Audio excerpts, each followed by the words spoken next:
Welcome to another episode of Quick Fix, where I, Drew Schulman, invite a guest on the show to pitch a quick fanfic episode of Supernatural based on a monster of the week of my guest's choosing. And this week, I have with me, and I realize now I feel like a supervillain. I'm like collecting the set of all the Gateleapers. I have Audra. I see two more, and I'll give you a hint. The third one's not far behind. But if that wasn't enough to introduce, I have the host of the amazing Gateleapers podcast and fellow podcaster, Matt Watson. Hi. Hello. It's really funny how I feel like I said that and I'm like, I've only ever heard you say that. Yeah. The introducing yourself myself, thing. Yeah. No, when you messaged a few minutes ago asking, how should I introduce you? I was like, oh, do other people ever introduce me? Do I have to perceive myself now? Oh, come on. Like, I'm trying to think, when Audra hosted the last episode, did she introduce you then too? She Or must have done. Yeah. I'll have to go back and re-listen to it again. I literally just listened to the Scott Pilgrim episode, and I always find it weird listening to myself, especially like so close to recording. But I enjoyed it. I also realized my wife, who listens to your show sporadically, chose to listen to that episode where I think I called her out for things twice. So she was like, "That's how you feel." And I'm like, "Oh shit!" Of all the episodes. I think one of them was cute. One of them was pretty cute as a call out, I think. Yeah, one was making fun of her food choices. So, you brought a really interesting premise to this week's episode, and I'm very excited because I feel like every time I do these quick fix, like I do like 2 or 3 at a time, somehow someone finds a way to tweak it to like a cooler and more like wide breadth of possibilities than I had anticipated. Okay. Like, I really thought we would just hit like classic movie monsters, or like which we've done, or like, you know, folk legends we haven't done before, which we've done. But then I had people bring in villains from other media franchises, which was really fun. And I'll let you introduce to our listeners what we are facing the brothers off against today. Okay, yeah. I mean, it could be interesting, or it could be that classic thing where other people's dreams are incredibly boring. So I'll just prime your listeners for that. Yeah, when you messaged them, you were like, oh, it could be a monster from pop culture, or like, I think you said like local folklore or your youth or something like that. And then for the first time in 20 years, I just thought about my recurring nightmare that I had as a child, and how, there was a specific monster to it, and there was a specific lore to it, and elements that might be interesting and terrifying. We'll find out. So, I mean, I think for this show and this audience, the idea of like creepy recurring nightmare creature is kind of checking a lot of boxes for listeners, myself included. So will you introduce us to your demon? Yes, my demon. The only name I suppose I've got for it, which will become clearer as I explain the nightmare, is the Dare Dogs. So I'm going to be very honest. I believe what I asked you, because like I've started dabbling with the like asking people before we get into the episode. So I like, in case I need to research things, I can. And you were just like, oh yeah, the Dare Dogs. And I'm just like, okay, is this a British thing I don't know about? And it turns out, no, it's specifically a Matt thing that very few people knew about. And look, I can piece together the logical explanations as to where it all comes from, and the different areas of my sort of like infant brain, toddler brain. But that might ruin the fun for coming up with the how to defeat the monster and stuff. So maybe that will come along the way. The Dare Dogs. I like it. I will explain my nightmare as best as I remember it. I've specifically not thought about this in 2 decades and haven't expressed it, so let's see how it goes. So between the ages of about 3 and 6, maybe like 4 and 7, but for a good few years in my early childhood, I would have this recurring nightmare where I would suddenly sort of be at the top of the staircase in my house. And at the bottom of the staircase, we had quite a sort of small house, narrow hallway. There was like a brown curtain that was in front of the front door. And I would be at the top of the stairs, almost with like a dolly zoom type thing, like in the movies. I'd definitely not seen any Hitchcock by that point. Where like the stairs would seem longer and longer, and the curtain behind the door would seem further away. But then the curtain would start billowing, and then snarls and barks would start emanating from the curtain. And that would scare the hell out of me enough as it is, just unknown animal noises. But then I'd hear specific dog barks, and within the dog barks was the word dare. And it would be like, I mean, I'll try. It's 9 a.m. on a Tuesday morning, but I'll try and do a growl of like, duh, duh, duh, but in like a dog bark. Oh, that's mega fucking creepy. So, and then it would build to a crescendo. The dolly zoom would go shorter again, and the dogs would seem closer and closer. But I remained at the top of the stairs. And the nights where I would wake up in bed in a cold sweat were sort of horrifying enough. But Drew, as a child, I was a sleepwalker. So the nights where I would physically wake up at the top of the stairs, I would have what I now know is a panic attack, but did not have that verbiage as a child. And I would just start screaming. And as I suddenly woke up, and for about, that like 20-second window when you wake up and dreams seem real, I would feel like the dogs that wanted me to jump joined them, whatever they wanted me to dare to do. They were real. And until about 30 seconds passed. I am filled with so many questions, some of which are sillier than others, please. But like, I think we'll as we go through the episode, hopefully we'll discover more. But like, did you, like, from your description, you never described the dogs themselves. Nope. Were they only ever voices? Yeah, only ever voices, never actually saw them. I saw the curtain moving, as though it was like their breath or their growls that were causing it to move, as opposed to physically with their, I don't know, big paws. But I don't know if they had big paws. They could have been tiny dogs. I never saw them. That's like, part of me is like, was this just a bunch of chihuahuas or shih tzus? Or was this like those like super muscular dogs that look kind of like buff for no reason? Yeah, like a cartoon dog. A mix. Like a mix of both. Yeah. Just like some big beefy dog and like 3 chihuahua sidekicks. Did it sound like it was more than one dog? It sounds like it was. It sounded like it was the one dog, apart from when like the nightmare would last a little longer or seemingly so. And then it, like that crescendo I was talking about, it would seem like there was more than one dog, but it could just be the one dog getting louder and louder is the thing. And I presume, maybe you can correct me, it sounds like the dare was to jump down the stairs and join them? That's the feeling I get, especially as, the call of the void that people get when they're on tall buildings and cliffs. I don't so much get that when I'm on tall buildings or cliffs, but if I'm at the top of a new flight of stairs, I just have this desire to leap directly to the bottom, even though I know it would break my legs.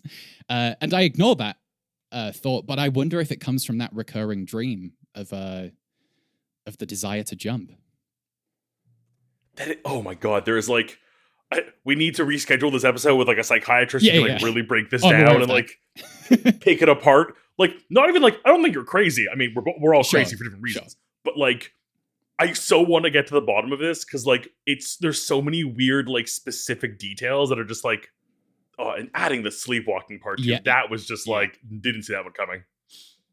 So I wonder if you have decided then, so I think within the episode of Supernatural this was taking place in, it would probably be affecting one of the two of them, if not, like, I don't think it would be, I mean, it could be both of them, I don't know if it's up to you a little bit, but do you think it would go after one of them more than the other? I think it would be more classic Supernatural for it to be one of them and the other one is on the outside having to figure out what's going on with the other brother.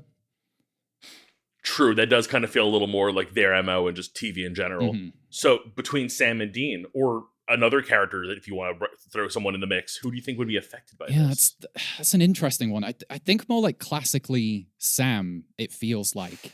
But I find the episodes of Supernatural that are more interesting to me are the ones where the thing that you would think happens to Sam happens to Dean, and they have to like, they learn more about each other and how they handle things when the more sort of like moody, brooding, psychological thing happens to Dean, and Sam has to be the one to solve it.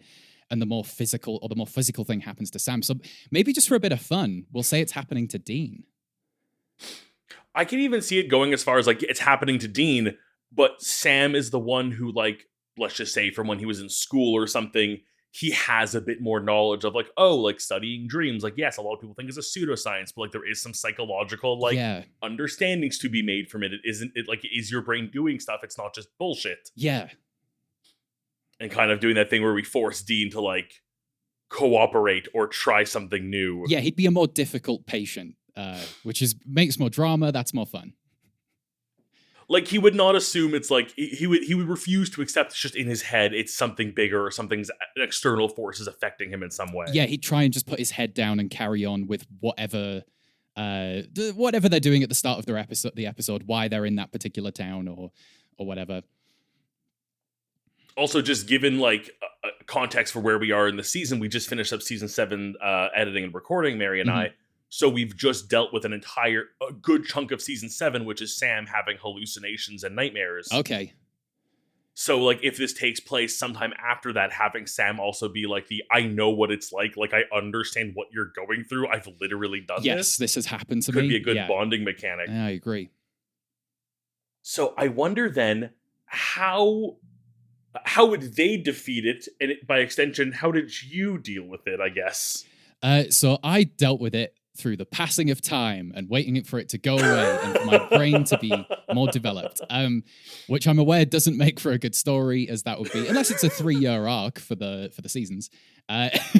So I suppose we've got to assume it's some kind of demon or possession, because that's really what these like monsters within dreams always feel like. Demons. Demon, it always feels like the word that's associated with it.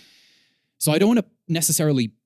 I mean, I've watched a few seasons of Supernatural. I've not watched as much as I should have done, considering my partner is Audra.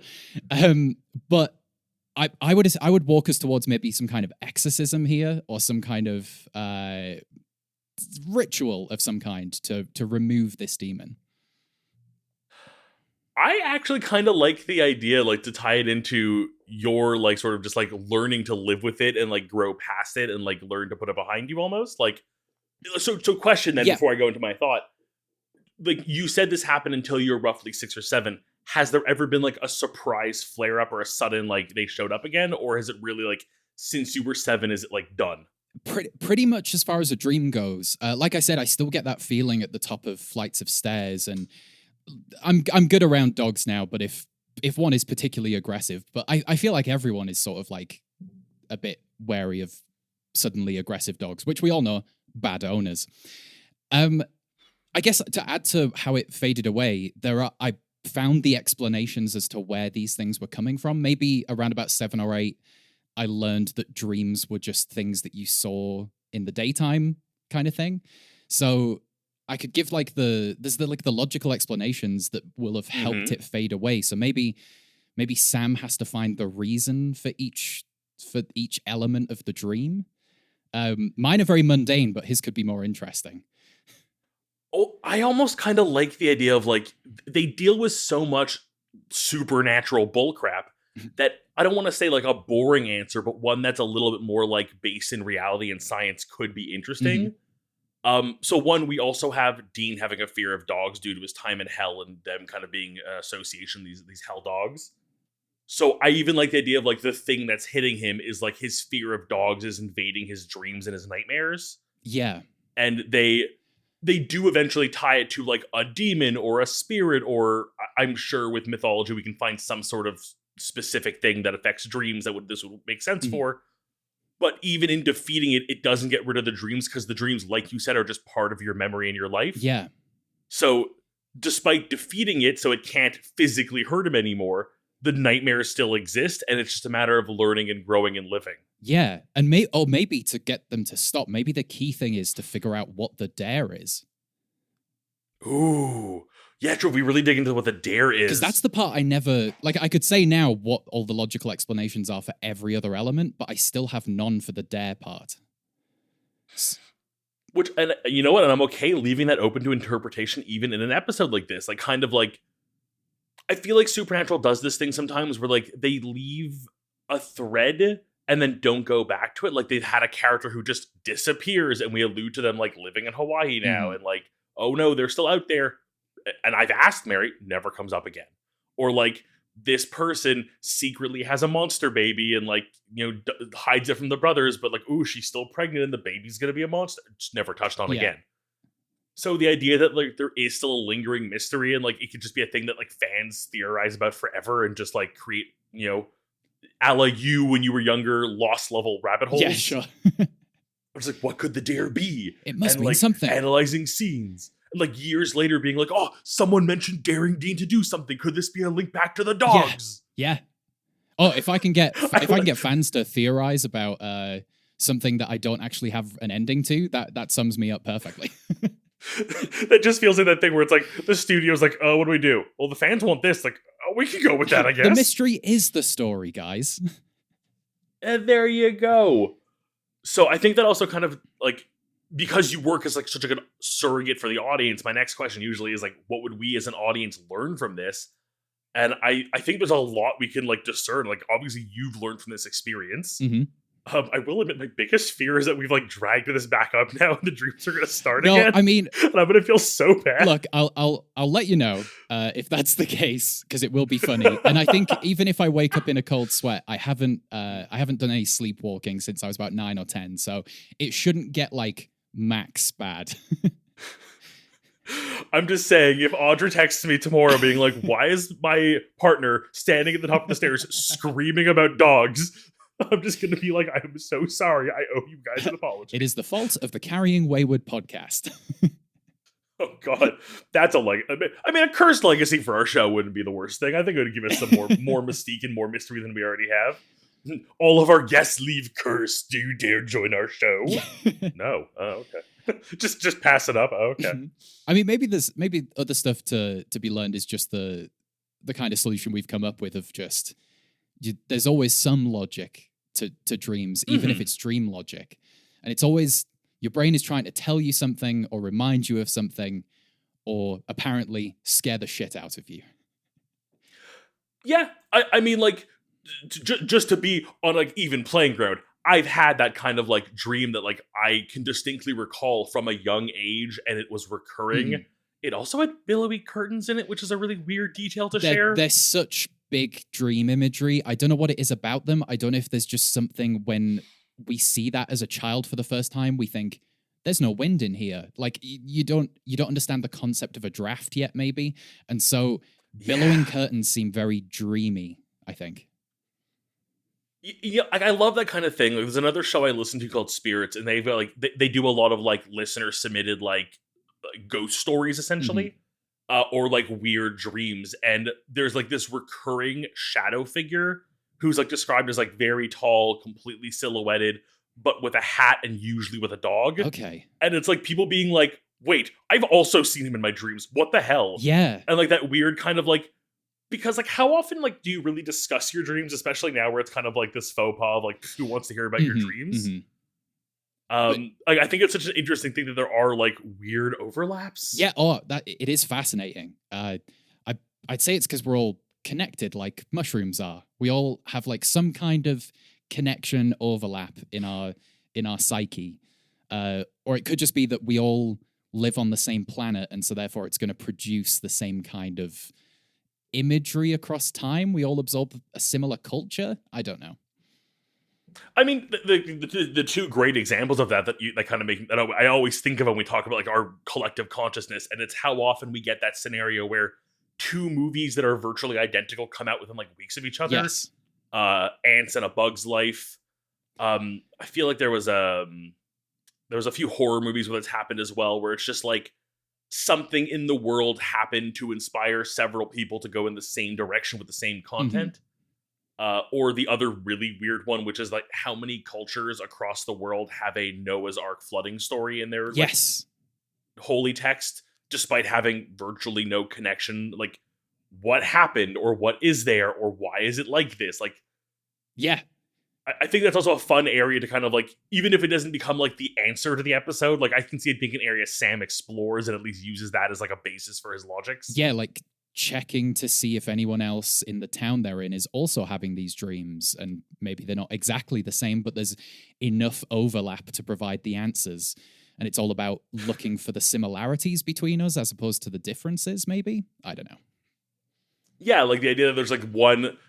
My mind goes to the more serious answer of like maybe like billowy curtains are weird. Like everyone seems to describe them for some reason. They stand out in everyone's dreams. Like, why is that? And then the less serious answer is, remind me, how much Buffy did you watch? I've not seen a ton of Buffy. I've seen a handful of episodes. Okay. I couldn't remember if it was one of the shows you'd watched more thoroughly. But there is famously an episode where it's in everyone's dreams, and the one consistent thing in the dreams is this little bald guy serving cheese. Okay. That's very Lynchian. And like just at the end of the episode, one of them offhandedly remarks about the cheese guy, and they all go like that look of like, wait, what? Yeah. Like we all know exactly what you mean. So did everyone see the billowing curtains?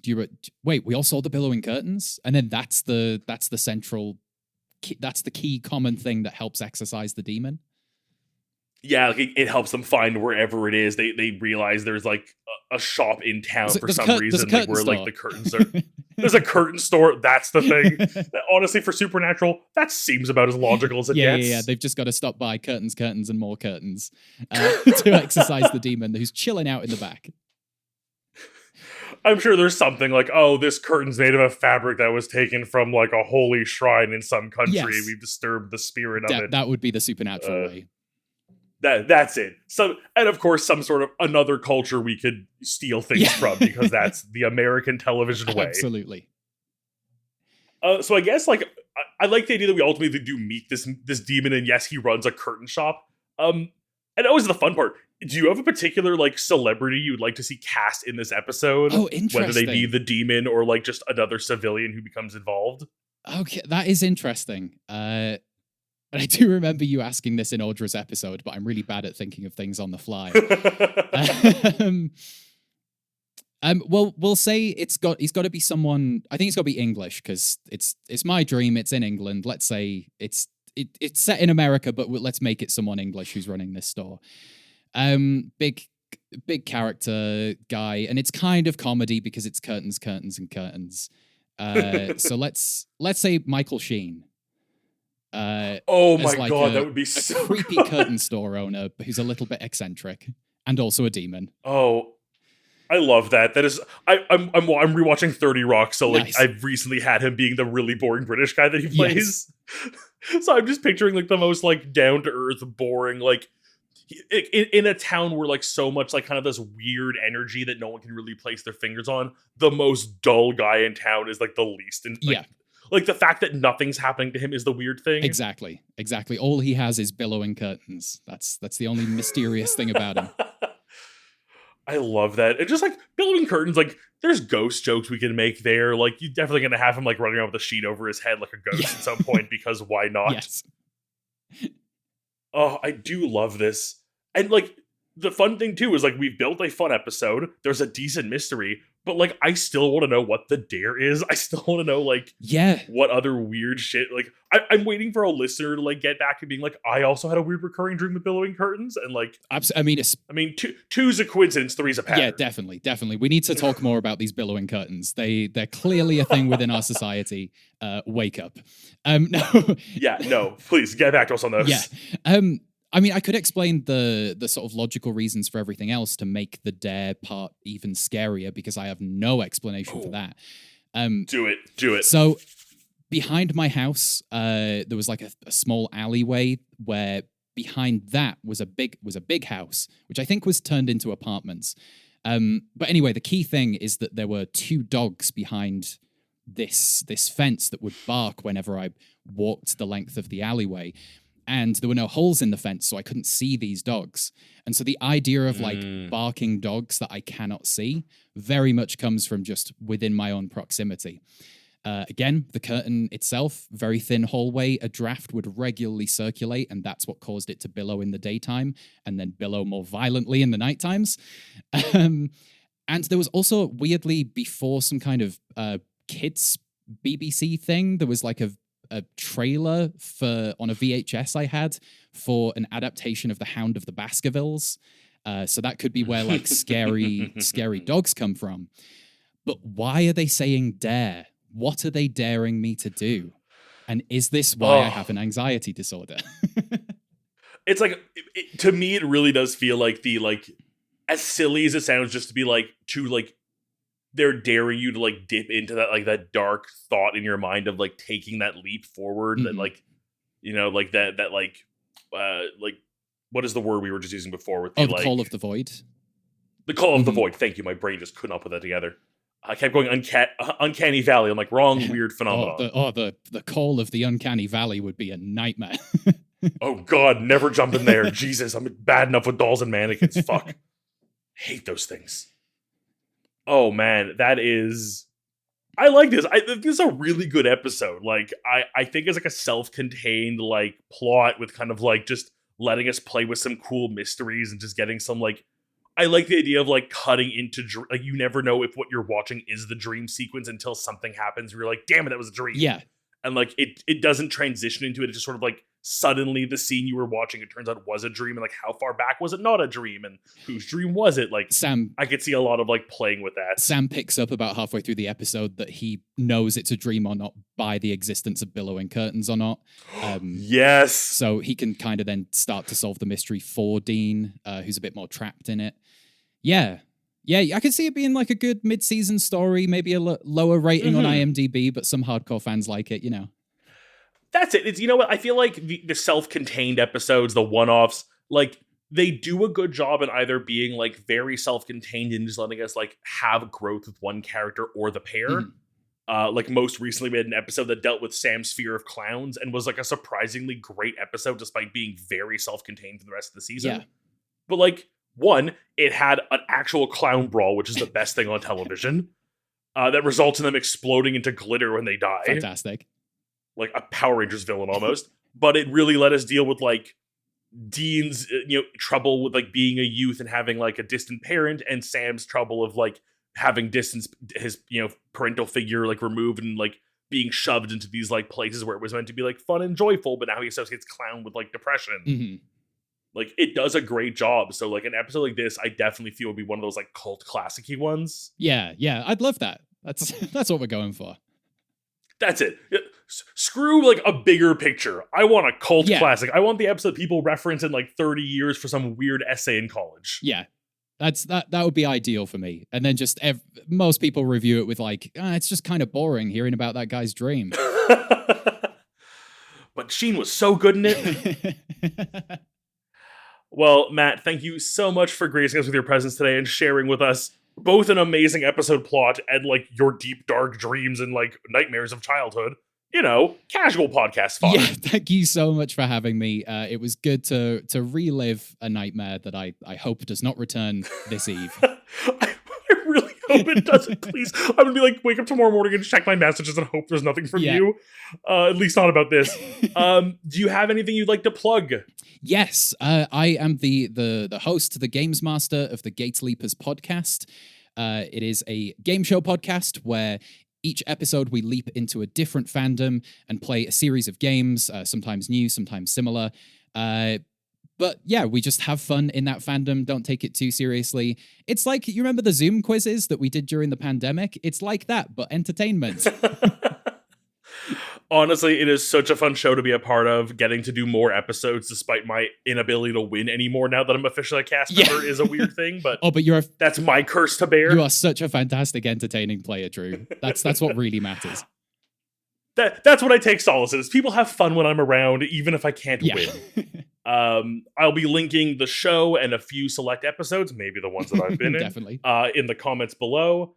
And I encourage all of our listeners to check it out. As I tell everybody, pick an episode with a fandom you know, likely Supernatural, and you will end up binge listening the entire series within a week. Well, Matt, thank you very much. You've been listening to Carrying Wayward Minisode. We hope you enjoyed, and please let us know your thoughts on Twitter, X, Instagram, whatever social media you choose using @CarryingWayward. And until next time, carry on our wayward friends.